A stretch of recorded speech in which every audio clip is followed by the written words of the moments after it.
So what are you doing? I thought you were going out.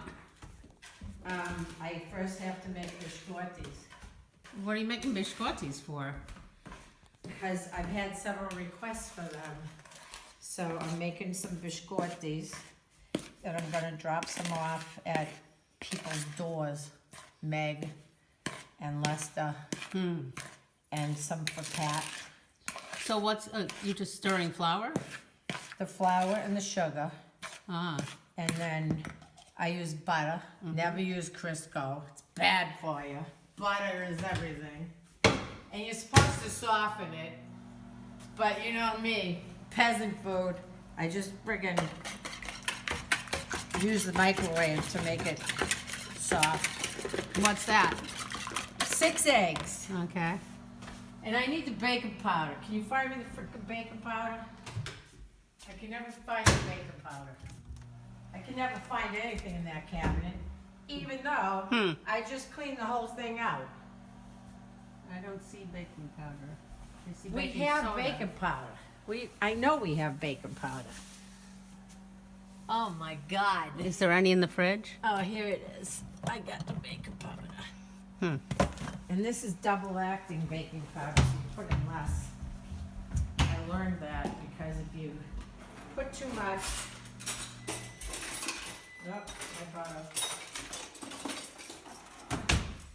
I hate measuring crap. Yeah, 1 tablespoon. So we're gonna, this is double acting, so we'll do this much. Yeah, sort of. It's kind of measured. How's that? I kind of measured it.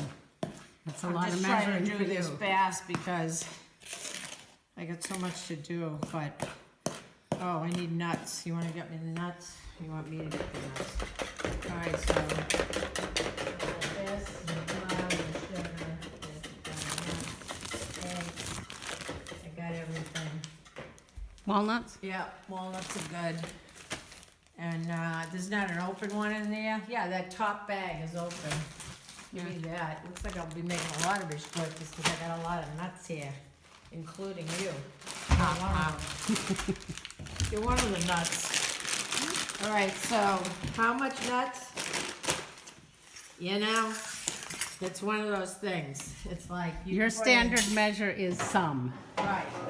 And when it comes to nuts and recipes, those that know me know that I like things with nuts. So it's like if you're gonna make it, this much nuts is a good amount of nuts. And so those are half, so they're kind of big, so we kind of chop them up. These are very easy to make, by the way. Otherwise, I wouldn't be doing it because I don't make anything difficult. Because I'm not a chef, I'm just a cook. And I don't claim to be a chef. And I don't play one on TV either. But You do now. I do. Well, yeah, Facebook. The world of Facebook. It's like we're all so bored and scared and, you know, we're just trying to add a little fun to life. So you cook this, cook this. You cut up the walnuts. You don't want them too small. You just want them like that, okay? So there you go. That goes in there. Mix that up, and then you can decide, is that enough nuts? You know what? That's not enough nuts. I want more nuts. We're going to do this much more nuts. How much nuts? However many nuts you like. That's how many nuts you put in. And then the secret ingredient, you know, which is like, You're gonna have to kill everyone who watches this now? huh? Your secret ingredient, now you have There's to kill no them all? secret ingredient. It's just my biscottis. You know, plenty of people make biscottis, and I'm sure they make better biscottis. But these are my biscottis, and our friends like them, so I keep making them. But so this is the anise, right? So we get the butter that's soft. It's actually friggin' liquefied at this point, which is fine. Doesn't matter. You put the soft butter in, right? The thing is, this is pure anise oil, and I use pure anise oil instead of anisette, which is like the old-time method, because the anise oil provides more flavor. But, so when you put this in, because of the oil, you mix it up really fast, because it actually kind of cooks the egg if you don't. So that's that. We've got everything in there now. We pour this in here, like that. I'm sure I'm frightening looking, but this is, not that I care. Why would I care now? All right, so that's that. That goes in the sink because we pick up after we do anything in this house. Now, unlike other people who I'm always picking up after, but I won't name any names. I won't name any names. Your dishwasher. The dishwasher. I wash more dishes.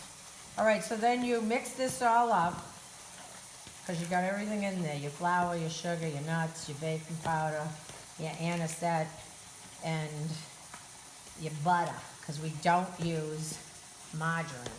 I mean, we don't use margarine. Or Crisco. Oh, never Crisco. It's like your liver can't handle it. I mean, our livers are already shot from all the Crisco that our mothers used when they were growing up. But we're all surviving, I guess. This has plenty of nuts in it, plenty. Then, so this is kind of half mixed up. All right, and then where's my thing? I only need one of these. All right, so here's the thing. I can't stand waiting to mix this stuff up. And yes, my hands are very clean. I'm anal about washing. It's like I was anal before, and people make fun of me because I don't touch anything. And I also, for those of you that don't know, I don't eat over houses of people that I don't know what their kitchen looks like and what their habits are. Because I have OCD, Ingrid tells me. Of course, Ingrid tells me I have everything in the book. So, I don't know. Maybe that's why she's here. I'm interesting for her work. She uses me as a research. Right, do you? No, I've seen you. I've known you enough. Yeah. So, we're mixing this up, and it comes nice, put together. And once this is done, this takes a couple of minutes. I'm trying to do it fast because I know you're all bored out there watching this. But, you know, I keep trying to like be productive, but I don't know, I keep cooking stuff. But yesterday I did a lot of meals for the old people. That was good. That's why we didn't film it, because we were there. Yeah, but we ate. We ate fabulous. What did we have? We had shepherd's pie. Right, or green mountain pie Green that we mountain used to pie, call it up at Charlie's. Yep, And it was fantastic. I brought that home, and I also brought you home a few meatballs. Well, those are gonna be my lunch. All right, so then we take this and we put it here, and we have the oven preheated at, I don't know, 3 something, maybe 3 1/4, something like that. So you make 2 things here, and then you roll it out, and you try to make it as reasonable as possible. And I like making these at the shop because the oven there really makes them better.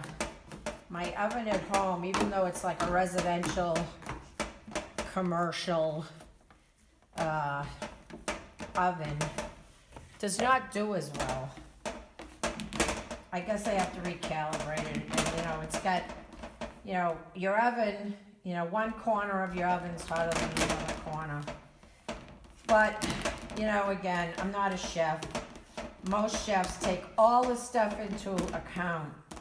And I really respect chefs because there is so much to know. You know, there's so much to know, and I don't know any of it.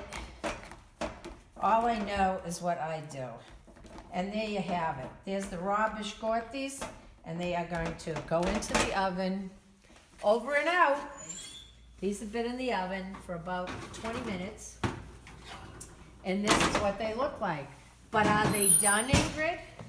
They look done to me. Well, they're not done. And why are they Well, not done? because we still have to cut them and make the, And why do they call them biscotti? because that means twice baked. Right, exactly. So what you want to do, though, is we got to get under this, like this. And, well, let me turn this over. It's easier. And like this. And I'll tell you, this is like, these are good. Good, good. Oops, shit. So one person that could make these perfectly is Christine Holtz. She is an amazing baker, but I am not. And Leo always did our desserts. Leo is amazing. So we just do that. We cut them like that, and then we pick them back up, and we put them back on, and they get toasted. So On their sides. yes, on their sides, which I can't do yet because I gotta get this off. And this is kind of the hurried biscotti making session because I'm supposed to meet Dawn at the shop to pick up the old people food. And I'm cooking today for the old people. So, and so probably, while we're on the subject, I will be late. And we will eat, I guess, whatever I make Yep. today, which I'm making homemade beans. I'm making a ham baked with pineapple and clove. And let's see, I made 40 meatballs yesterday. And I made chicken soup. I made chicken tenders. And I'm making them my famous fish chowder. Oh, that is amazing. I just discovered. Well, discovered is a relative term, but anyway. Yeah, these could have cooked a little bit more, but I always burn the bottoms of them, and you always bitch to me, so I didn't want to do that. Anyway, they're good. Good enough. Everybody will eat them. So this is what you do with the biscottis, and then once you cut them, it's kind of, it is a little labor intensive for me, because I'm used to just, making things, throwing it on the plate and eating it. So, let's see. So you got your recipe. Yep. And these just go back in the oven for like half hour. Until they're toasted. Okay. It's like they gotta be toasted. Yep. And they gotta be toasted through. And that's the thing. You gotta toast them right. If you don't toast them right, they're not that good. These are kind of too close together, but I don't want to dirty another pan. So, again, there you go. There's the difference between me and a chef, because a chef would do it right. I don't do anything right. But I'm going to taste it. Smells amazing. They're good. Okay. They're good. In the oven. They're going back For the in the second oven. bacon. They're going to toast. I'm going to finish the dishes, which I already did. Thank you. And then, I don't know, I guess I'll go outside and do something while they're toasting.